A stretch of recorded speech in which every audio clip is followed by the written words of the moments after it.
Okay. In today's lecture we will look at the forces on coastal structures. Evaluation of forces on coastal structures, and in this case it is mostly vertical structures.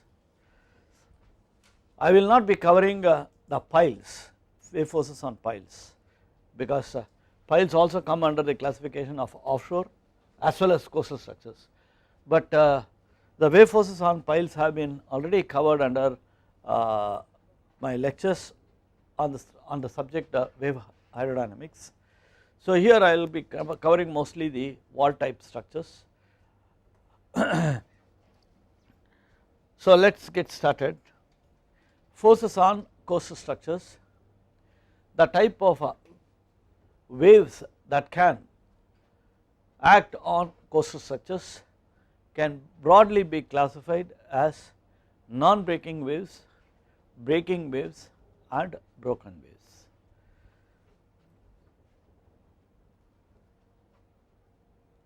The breaking wave force is said to be about 8 to 15 times that of the non-breaking waves. So at locations where you expect considerable amount of breaking of the waves, it is very essential that you estimate the forces due to breaking waves for its design. This needs to be considered for its design. Broken wave, as you know, that once the wave is broken, then there is not much of force coming on the structure. So hence I will not be covering broken wave, but will be covering the non-breaking waves and the breaking waves. What we will do is, initially we will look at the methodology in brief. Then in order to understand in a better way and in an easier way, we considered some examples wherein two waves, waves of two wave period, one longer and one shorter, have been considered, so that we get an idea concerning the effect of period also on the wave forces. Is that clear? So non-breaking wave forces, we will be looking at non-overtopping vertical wall, overtopping vertical wall. If the waves are going to overtop on the wall, over the wall, then you would expect the force to be less. The force, if it is a non-overtopping wall, you have a force, but in an overtopping wall the force will be much less compared to that on a non-overtopping wall. So we basically work with kind of a reduction factor in order to estimate the force acting on an overtopping wall. This we will try to understand with the help of an example, worked out example. Vertical wall with a rubble foundation. This is very common because you would come across, you would like to have a vertical wall structure, then you have a rubble foundation, maybe like this or maybe like this. So mostly it will be a kind of a sloping structure. Then you have the waves coming in this direction. So it may be even a intake structure. Okay. So when you have this kind of a rubble mound, this is a seabed, the force will be reduced in case you do not have this rubble mound. That is natural because it is going to offer certain amount of reduction, dissipation. Okay. So this also, this is a common type of structure, and even in the case of composite breakwater, composite breakwater, vertical composite breakwater is nothing but this kind of a structure. This is nothing but in fact a composite breakwater, or you can have even as a vertical, I mean intake well. So this type of structure will also be considered. Non-overtopping vertical wall with the same water depth on both sides. That may be one condition, which may be the usual condition. Normally what happens when you construct a vertical wall inside the ocean, the water on both the sides will be same.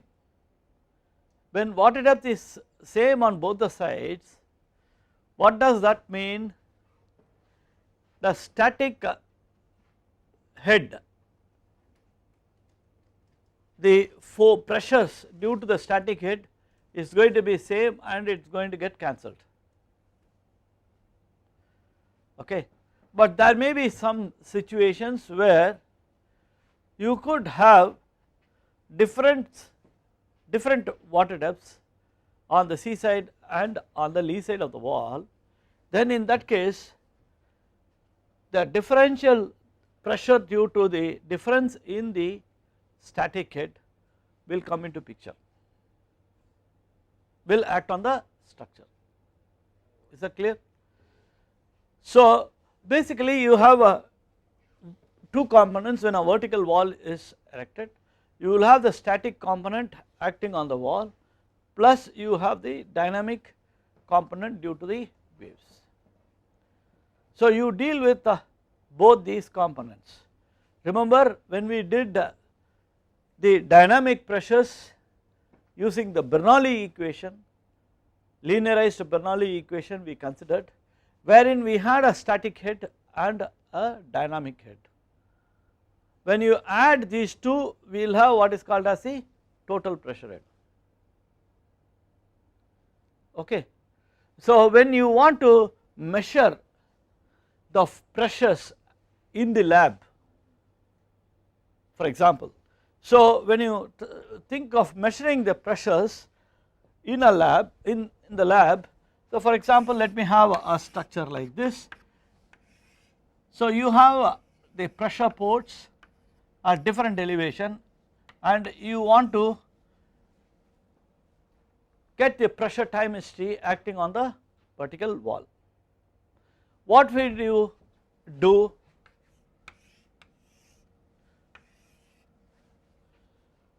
You will install the pressure transducers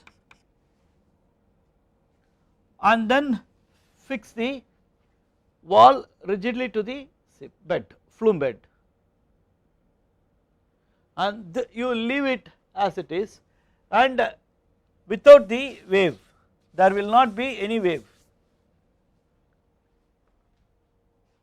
Now you are connecting all these things to the data acquisition system or to a computer via the data acquisition system. Before you get started, before you generate the waves, what you do is you set all these pressure sensors to 0. What does that mean? When you set all these pressure sensors to 0, that means the static head of the water is nullified. You will not consider the static head because static head is very easy to calculate. So once you set the static head as 0 as the datum, okay, for all then you allow the waves to propagate and impinge on the structure. Then what are the pressure sensors going to sense?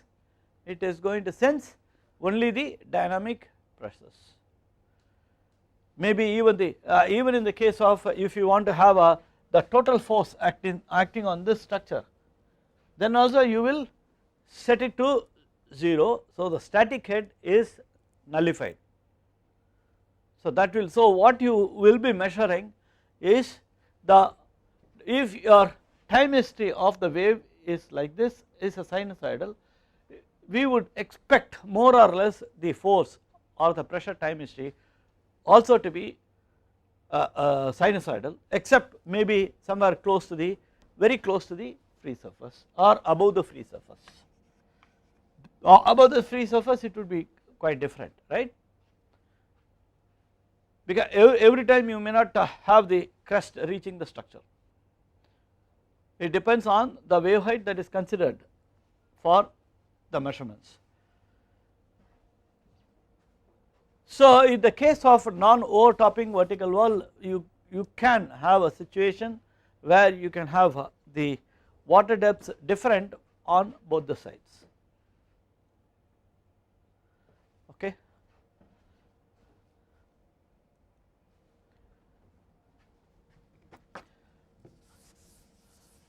Most of the information which I am covering here today is taken from the shore protection manual, which has been revised as the coastal engineering manual. You should also refer to the book by Goda, which gives the pressures exerted on a composite breakwater. So non-overtopping type vertical wall. So here is the wall and this is the SWL or the mean sea level. When the waves come and hit the structure, in the vicinity of the structure there is a rise in the water level by an amount h naught, which is defined as height of the Klaproitis orbit center, mean water level at the wall above the still water line. You know what is meant by Klaproitis? Klaproitis is nothing but 100% reflected wave.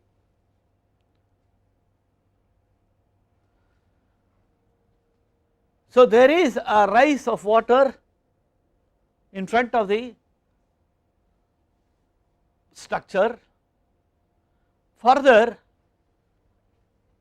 thus the wave would have an a height of equal to twice the wave height that is away from, slightly away from the structure. If hi is the incident wave height, then the amplitude here, this is the new water line, new mean water line. So the amplitude will be 1 plus kr by 2 into hi. Okay. If kr is equal to 1, then what will happen? If kr is equal to 1 in the case of a vertical wall, that is reflection is 100% reflection, then you will have the height from here to here equal to 2 times the incident wave height. So the wave height on the wall will be twice the incident wave height. So now there are a few parameters which we need to consider. One is the height of the wall, which is B. B is height of the wall. Then you have a YC. YC is the depth of Klaproitis crest. So from depth of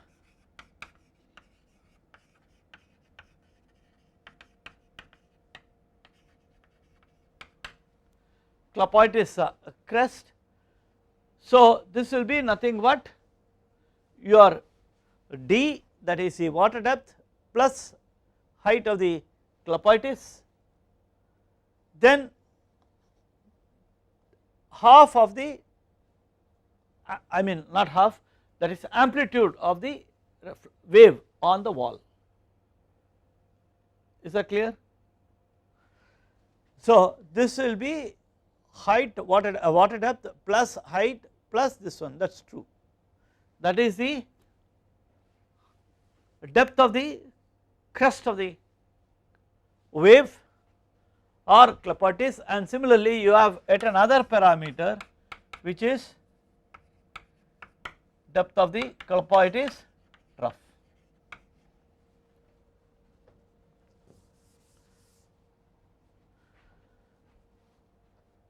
When do you know that it is going to be an overtopping structure or a non-overtopping structure? There are two situations. One, you have a wall or you fix the crest elevation and then later calculate your YC to find out whether it is going to be a overtopping structure or a non-overtopping structure. That is one way. The other way is, for a given wave climate, you calculate your YC and then fix the crest elevation.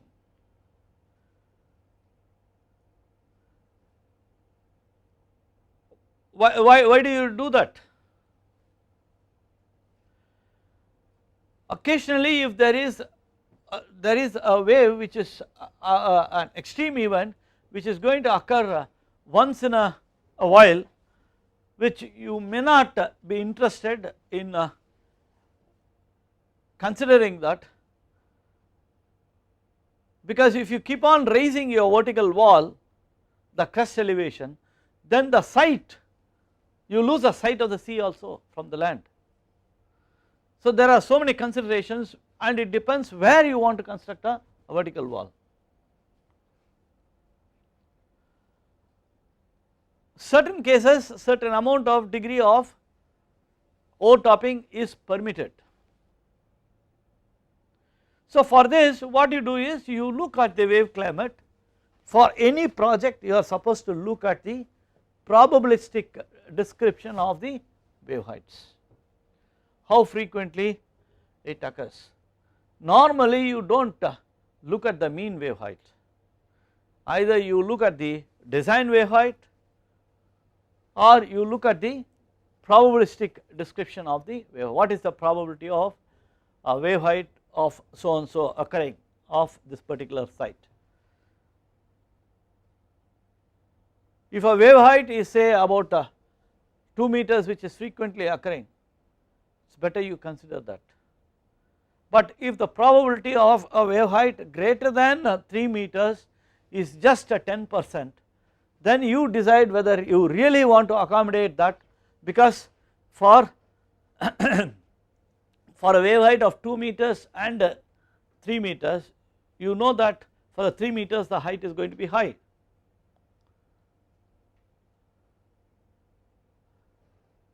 So you do the calculation and you also know the percentage of occurrence of that particular wave height of for this example I am saying 3 meters, and then you decide whether you want to accommodate that so that the wall has to be raised further. So this kind of exercises have to be done based on the knowledge you gain from what we are looking at now. So wave height at the wall is given as HW is equal to 1 plus KR into HI. So now let us look into the details on the non-breaking wave forces on vertical structures. As I said earlier, there can be a situation when a crest is coming on the wall or when a trough is coming on a wall. When a crest is on the wall, naturally you expect more pressures compared to when the trough is acting on the wall. For both situations we need to calculate the pressures. So you see here, when the crest is acting on the wall, the expected pressure distribution is shown here. This is the actual pressure distribution and this is your dynamic component, and whereas this is the static pressure head. Okay. Now the total pressure will be a summation of gamma into d, that is the static part, plus your dynamic part P1,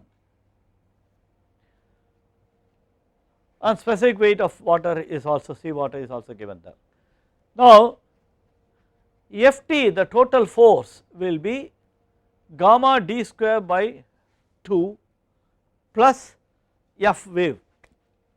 Gamma d square by 2 is the hydrostatic component, and F wave has to be obtained from a figure 1, and herein we are considering the reflection coefficient as 1, meaning that the wall is impermeable and vertical. It is very important. If the wall is sloping or if the wall is not impermeable, when I say not impermeable, even if there is slight amount of permeability, you will not have reflection coefficient of 1. So this is a kind of a pressure distribution you would have when a wave is, when a crest is acting on the wall.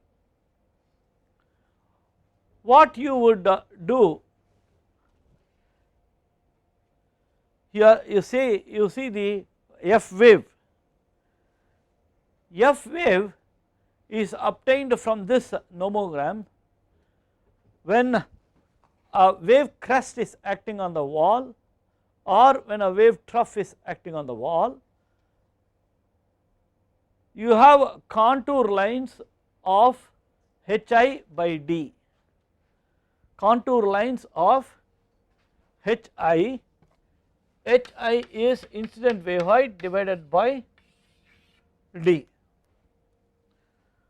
Now the other parameters are F divided by gamma d square versus you have, what is this Hi by Gt square? What is Hi by Gt square?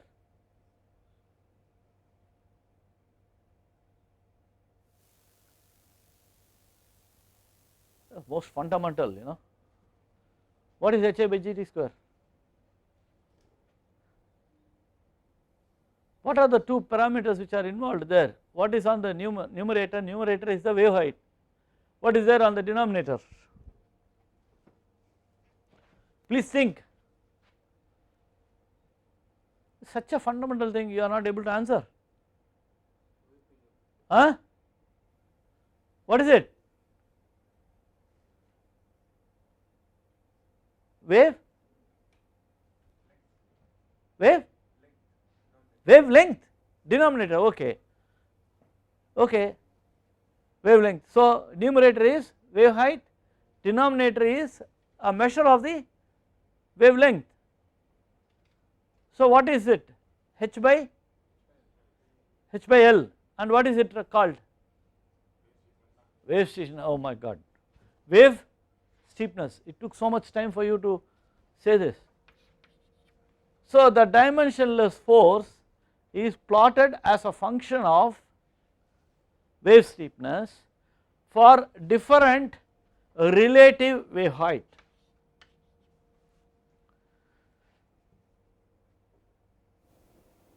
The dimensionless force, this is dimensionless force, is plotted against wave steepness for different relative wave height.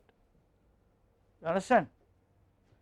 Relative in the sense it is divided by a parameter here, in which case it is d. It can be whatever, it can be any other parameter, any other variable, sorry. Okay, this picture, we try to use this picture for obtaining the force acting on the wall. It is quite straightforward, is it not? So now total moment acting on the wall, that is from at this point will be gamma d cubed by 6, which is due to the static head, plus moment due to the wave. Moment due to the wave is obtained in a similar way what we have done for F wave. This is by using again a nomogram as shown here. The bottom one is for the trough and the top one is for the when the crest is on the wall. Is that clear? Once you have your moment or F wave, add it up with the respective hydrostatic part to get the total.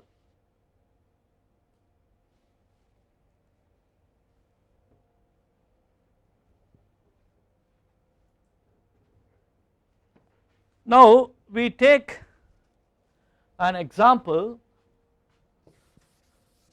Please remember all these variables which we have used: yc, yt, b.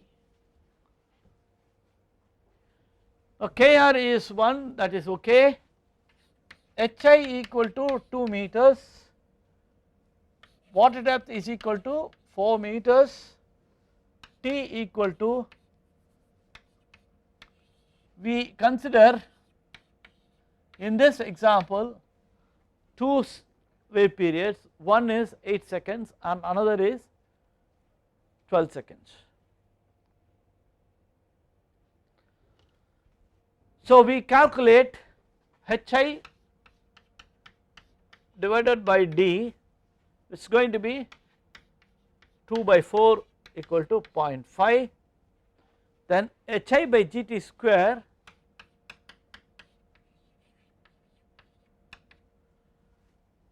is worked out as 0.0032, because Hi is known, T is known. You can calculate initially for the 8 seconds Hi by Gt square. So when you look at this picture, you see that Hi by Gt square, you will have H naught by Hi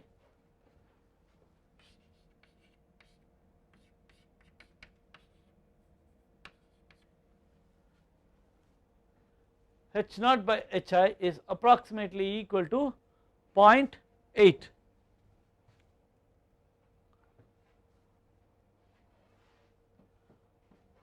Or 0.79. So in this case your H naught is going to be 1.58 meters, okay. So this is your H naught. So can you calculate your Yc? What is going to be your Yc? Yc is D plus H naught plus 1 plus Kr divided by 2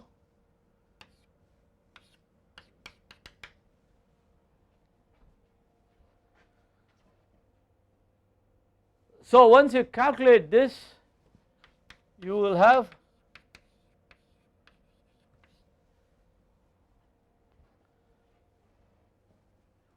so this is going to be your Yc. Yc means, what is Yc? You have the wall, you have the clapoitis, so this is your original MSL. Now this is your H naught and this is your Yc. So in this case it is 5.78.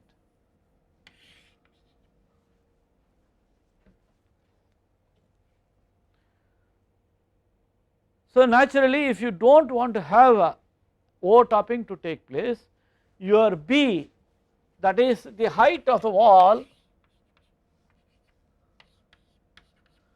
has to be certainly greater than 7.58 in case the waves with the period 8 seconds hit the wall. But you have to consider the longest wave that is likely to hit the structure, because a longer wave is going to have a larger value of Yc. So when you calculate in the same way, for this is for t equal to 8 seconds, you follow the same procedure, you get Yc equal to 7.8 meters for t equal to 12 seconds.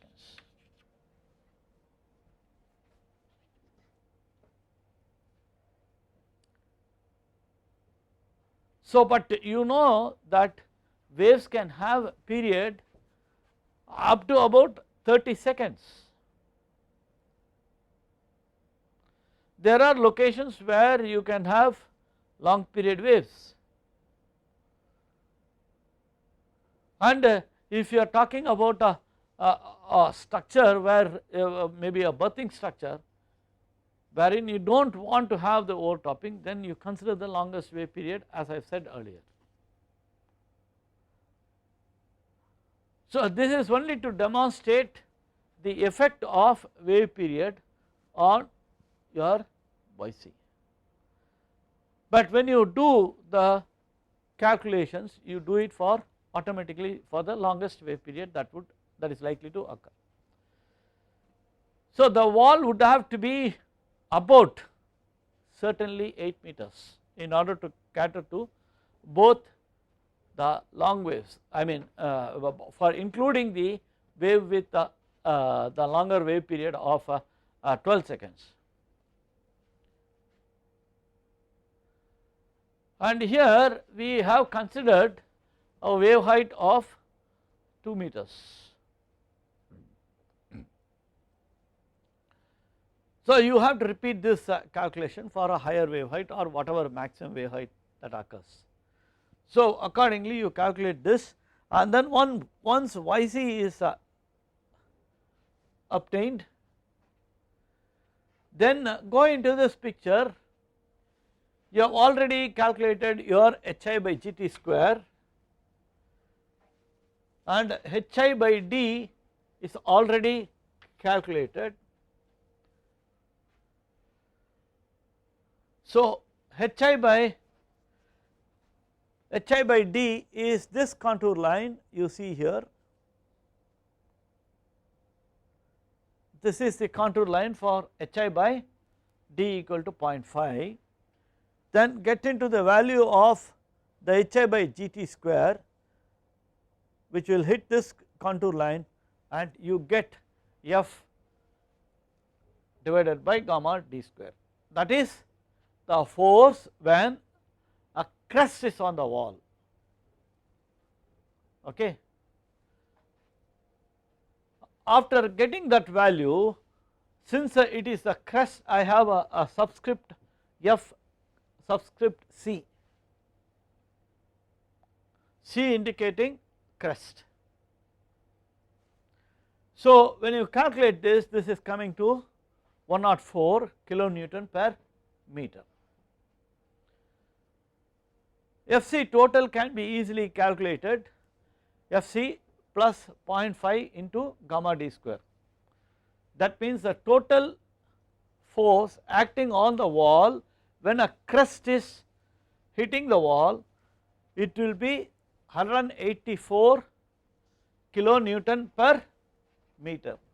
So you see that for t equal to 8 seconds, Fc works out to 104 kilonewton per meter, and Fc total including the static component is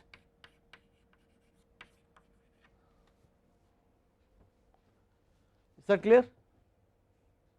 Shall we proceed? Next we move on to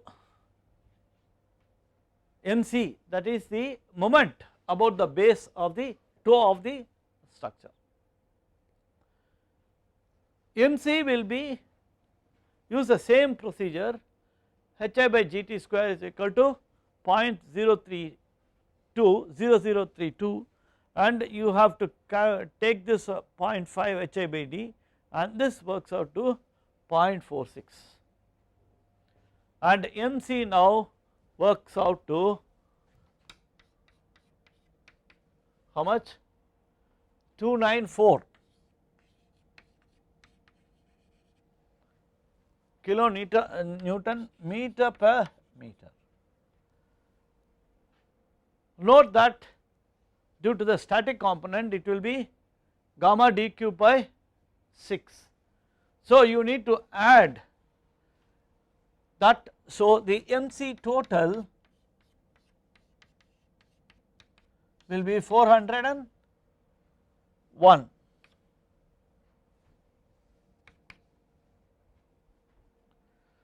Is that clear?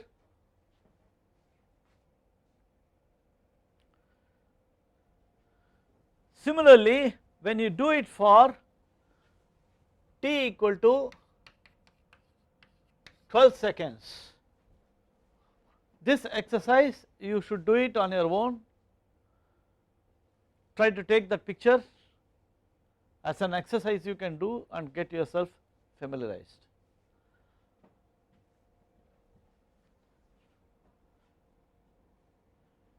FC will be 110 kilonewton per meter, slightly more than the 8 second, which you know, because the reflection in fact will be more and the pressures exerted by long period waves are more, as we have already seen. We have made some calculations. When the wave, for example, even under tsunami also we had a discussion yesterday, when you have a very long wave period the pressures exerted will be much larger. Okay. So naturally the forces is supposed to be greater, so you will have here FC is equal to 110 and FC total 190. The same you carry out for MC, this will be 307 and MC total will be 414 approximately. Okay, are all of you are following? It's quite easy and quite straightforward. Anyway, I have indicated here the corresponding values for t equal to 8 seconds just to give you an indication.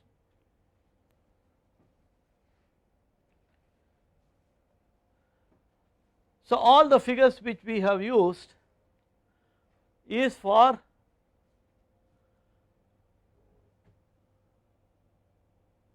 the case of a vertical wall. For other situations, for sloping walls etc., you cannot do such calculations. The manual permits almost a similar kind of exercise that could be carried out for a wall which has a reflection coefficient of 0.9. So the respective nomograms are presented here. The procedure is almost the same. So this is for Kr equal to 0.9 and that is for the force and this for the moments.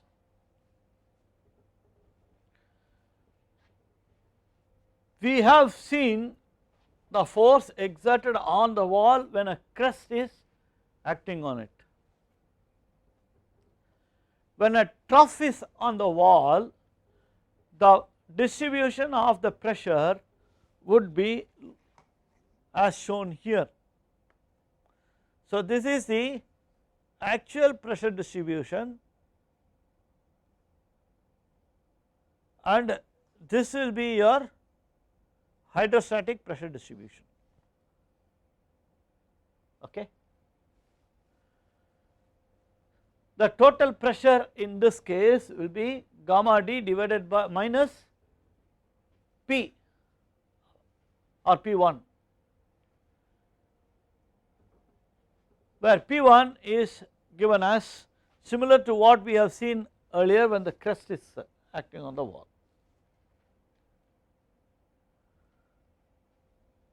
So, same procedure we need to use for calculating the force when the trough is there. So, you have the static component plus the dynamic component F wave, and similarly you have the moment due to the static head and due to the wave.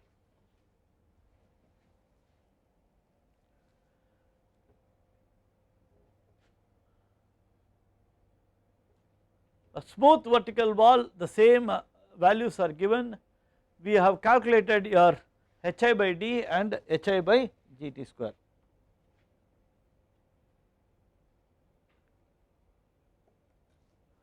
This is already explained.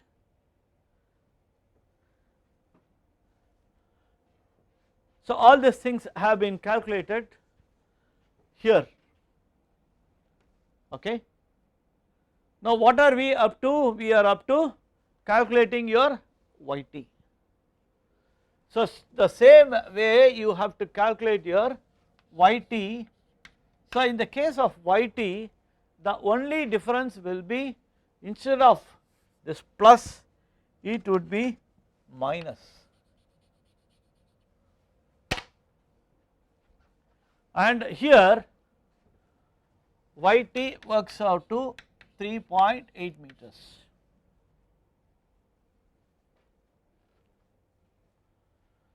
So, what does that indicate? So, you have a wall,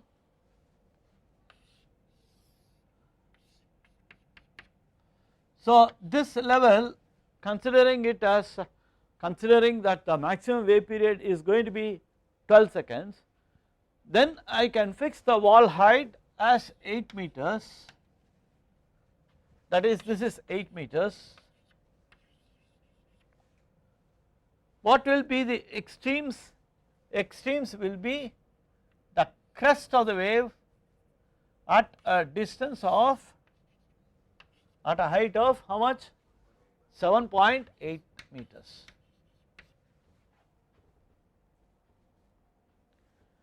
And what is the portion of the trough? This will be 3.8 meters. Is that clear?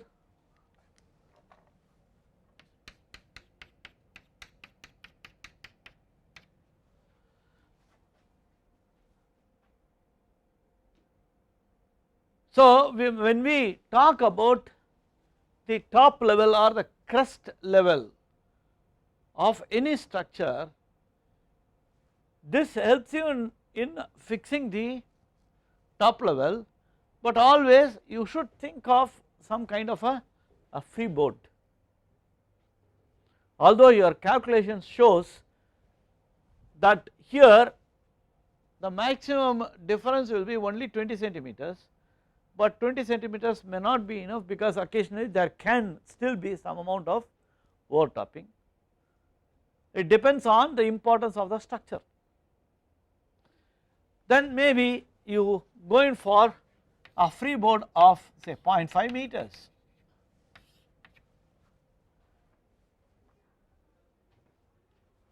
Okay.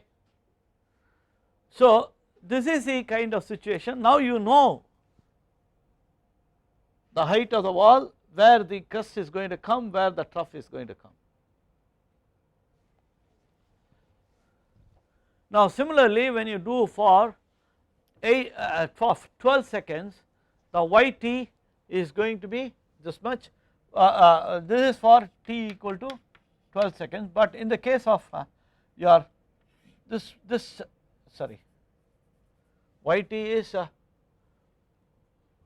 3.58. The other case it is 3.58. For 12 it will be 3.8.